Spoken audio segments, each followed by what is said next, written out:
Hey, Anchor friends. Today we're going to learn a very simple task in Anchore Enterprise, which is creating your first application. We're going to use Anchore CTL.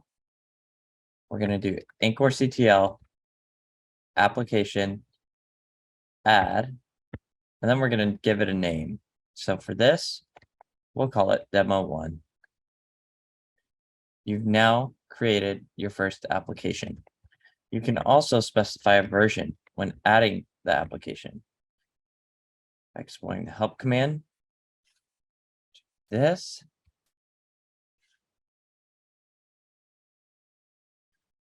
We'll do